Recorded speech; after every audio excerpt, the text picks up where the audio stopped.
మిత్రులారా, మనం ఈరోజు తెలుసుకునే అంశము ఎంప్లాయీ ప్రావిడెంట్ ఫండ్ లోపల ఖాతాదారులు ఎవరైతున్నారో ఎంప్లాయీస్ వాళ్ళ యొక్క విత్డ్రాల్స్ మీద అనేక నిబంధనలు సడలిస్తూ ఇటీవల ఈపీఎఫ్ఓ గవర్నమెంట్ ఆఫ్ ఇండియా వాళ్ళు కొత్తగా గైడ్లైన్స్ జారీ చేయడం జరిగింది.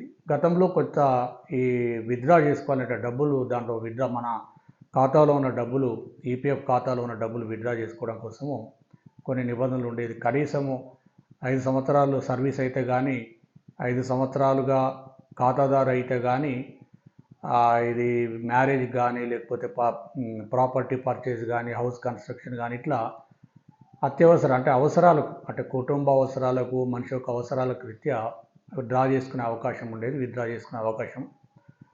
కానీ ఆ నిబంధనలు చాలా వరకు సవరిస్తూ కొంత సరళతరం చేస్తూ ఈపీఎఫ్ఓ ఆర్గనైజేషన్ నూతనంగా గైడ్లైన్ జారీ చేసింది.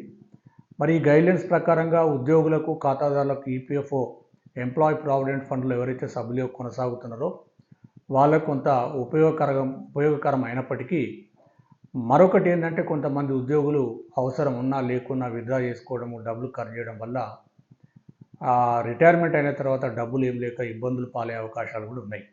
అంటే ప్రధానంగా ఇది 1952లో employee provident fund and miscellaneous act అనేది ఈ ప్రైవేట్ రంగంలో కానీ, ప్రభుత్వ రంగంలో కానీ, లేకపోతే గవర్నమెంట్ సెక్టర్లో పనిచేస్తున్నటువంటి ఎవరైతే ఓల్డ్ పెన్షన్ స్కీమ్ లేని వాళ్ళకు ఈ ఈపీఎఫ్ ఖాతా పెట్టి, ఎందుకంటే వాళ్ళకి జీపీఎఫ్ ఉండదు, పెన్షన్ ఉండదు కాబట్టి ఈపీఎఫ్ఓలో ఈ కొన్ని కోట్ల మంది సభ్యులుగా కొనసాగుతున్నారు.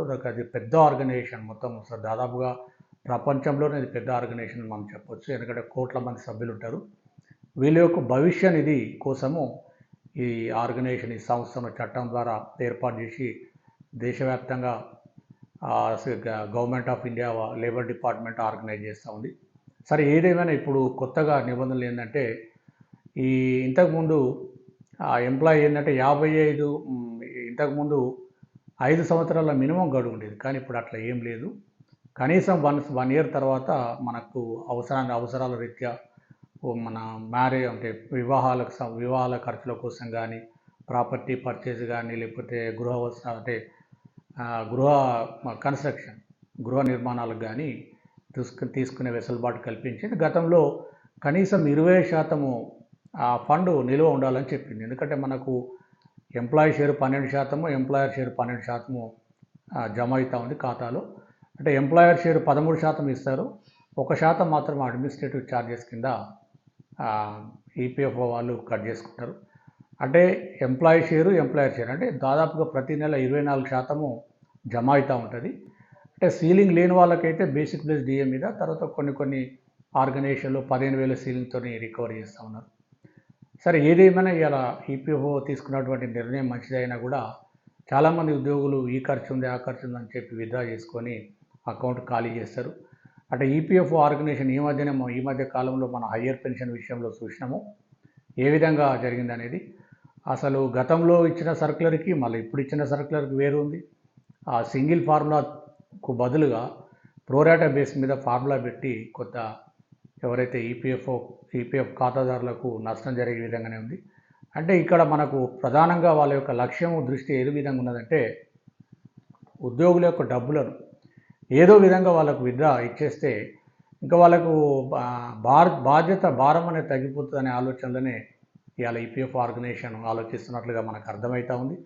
ఎందుకంటే ఖాతాదారులు ఎవరైనా ఆలోచించాల్సింది ఏంటంటే, ఈపీఎఫ్ఓలో జమ అవుతున్నటువంటి డబ్బులకు కాంపౌండబుల్ ఇంట్రెస్ట్ వస్తుంది. ఈ కాంపౌండబుల్ ఇంట్రెస్ట్ వల్ల ఏంటంటే, మీకు ప్రతి ఇయరు డబ్బులు జమ అవుతూ ఉంటాయి, దానికి ఇంట్రెస్ట్ జమ అవుతూ ఉంటాయి, మళ్ళీ ప్రిన్సిపల్ అమౌంట్కి ఆ ఇంట్రెస్ట్ కూడా జమ అయ్యి మళ్ళీ ప్రిన్సిపల్ అమౌంట్ అవుతుంది. అంటే కాంపౌండబుల్ ఇంట్రెస్ట్ వస్తుంది. అంటే ఇంట్రెస్ట్ వస్తూ ఉంటుంది. కాబట్టి ఖాతాదారులకు చాలా ప్రయోజనకరం. ఆ డబ్బులు సేవ్ చేసుకోవడం వల్ల రిటైర్మెంట్ సమయంలో పెద్ద మొత్తంలో డబ్బులు వచ్చి కొంత రిటైర్మెంట్ తర్వాత లైఫ్ని లీడ్ చేయడానికి ఉపయోగపడుతుంది. కానీ ఇక్కడ ఈపీఎఫ్ ఆర్గనైజేషన్ ఈ మధ్యకాలంలో హయ్యర్ పెన్షన్ విషయంలో కూడా ఏం చేసిండ్రు, అసలు సింగిల్ ఫార్ములా బదులు ఈ ప్రోరాటా బేస్ మీద పెట్టడం వల్ల ఈ పెన్షన్ క్యాలిక్యులేషన్ ఎవరైతే హయ్యర్ పెన్షన్కి ఆప్షన్ ఇచ్చినారో చాలామంది ఖాతాదారులు పాపం 1,000 రూపాయలు, 500, 2,000 వచ్చే పెన్షన్ వచ్చే ఖాతాదారులు వాళ్ళు ఏంటంటే హయ్యర్ పెన్షన్ అనగానే మాకు కూడా వస్తుందని ఒక భ్రమలో ఆలోచనలో ఉండే, కానీ అట్లా కాదు. అసలు ఈపీఎఫ్ఓలో జమ అవుతున్న డబ్బులన్నీ కూడా ఉద్యోగుల డబ్బులే.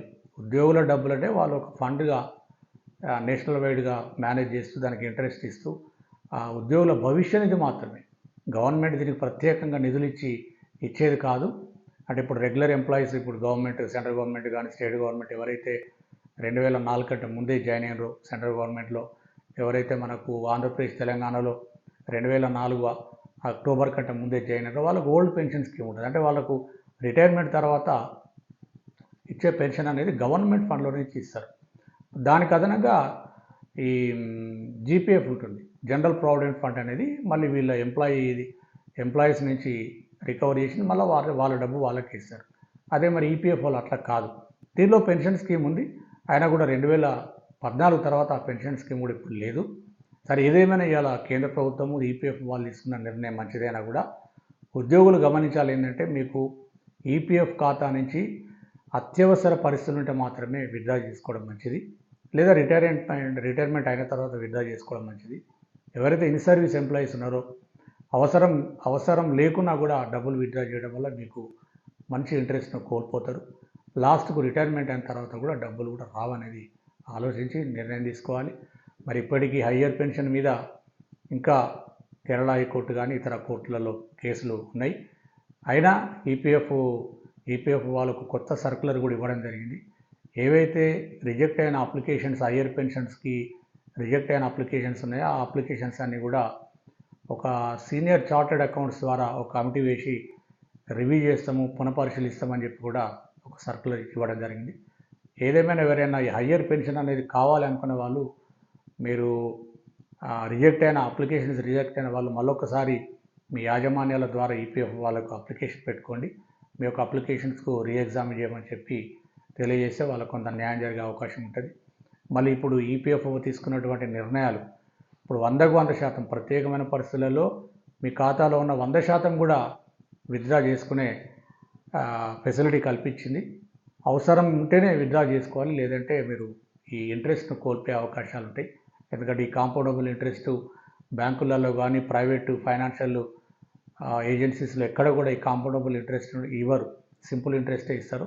కానీ ఈపీఎఫ్ఓ ఖాతాదారులకు ఈపీఎఫ్ఓ చట్టం ప్రకారం కాంపౌండబుల్ ఇంట్రెస్ట్ వస్తుంది కాబట్టి మీకు కొంత లాభదాయకంగా ఉంటుందని తెలియజేస్తూ, నేను చాలా ఈ మధ్యకాలంలో ఈపీఎఫ్ఓ మీద వీడియోలు చేయలేదు, సమయం లేనందువల్ల. ఏదేమైనా ఈ ఛానల్ని సబ్స్క్రైబ్ చేయని వాళ్ళంతా కూడా సబ్స్క్రైబ్ చేయండి. ఎందుకంటే ముఖ్యంగా ఈ మధ్యకాలంలో ఈ రిక్రూట్మెంట్లు, రిజర్వేషన్స్, నోటిఫికేషన్స్, మరి కొన్ని సామాజిక అంశాల మీద మాత్రమే వీడియోలు చేస్తున్నాను. ఈ ఛానల్ని సపోర్ట్ చేయాలని తెలియజేస్తూ ముగిస్తున్నాను. Thank you.